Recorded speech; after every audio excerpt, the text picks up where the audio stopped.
வணக்கம் மக்களே.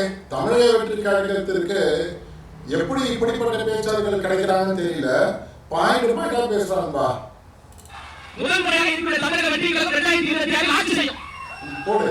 நம்ம சாட்டையனா தொடர்ந்து அவர் பேசக்கூடியதெல்லாம் சினிமாக்காரர்கள் அரசியல் வரலாமா கூட்டாளி அப்படின்னு நம்ம தலைவர் தொடர்ந்து பேசுவார். மாநாட்டுக்கு முன்னாடி விக்ரவாணி மாநாட்டுக்கு முன்னாடி பாத்தீங்கன்னா தமிழக வெற்றி கழகத்தின் கொள்கை பரப்பு செயலாளர் சாட்டை துரைமுருகன் போட்டு பேசினாரு.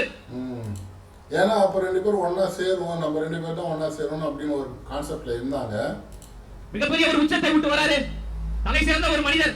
தமிழ்நாட்டில் நம்பர் 1 நடிகர் என்றால் அது விஜய் அவர்கள் தான். அவர் தான் உண்மையான சூப்பர் ஸ்டார் என்று பேசியவர் திடீரென்று எங்களுக்கு எதிராக பேசுகிறார் என்றால் எங்க தலைவர் சீட்ல ஆளே காணா. மிகப்பெரிய மக்களுடைய ஆதரவை தன்னியல்பாக தமிழக வெற்றி கழகம் பெற்றுக் கொண்டிருக்கு. அதை பொறுத்து கொள்ள முடியாதவர்கள் எங்களுக்கு எதிராக பேச சொல்கிறார். அது இன்னொரு கூடுதல் சிறப்பு என்னன்னா அண்ணா சாட்டை துரைமுருகன் ஒரு நடிகர் தான். உண்மையா சரியாங்க அண்ணா வந்து கான்செப்ட் ரோல் நினைக்கிறேன்.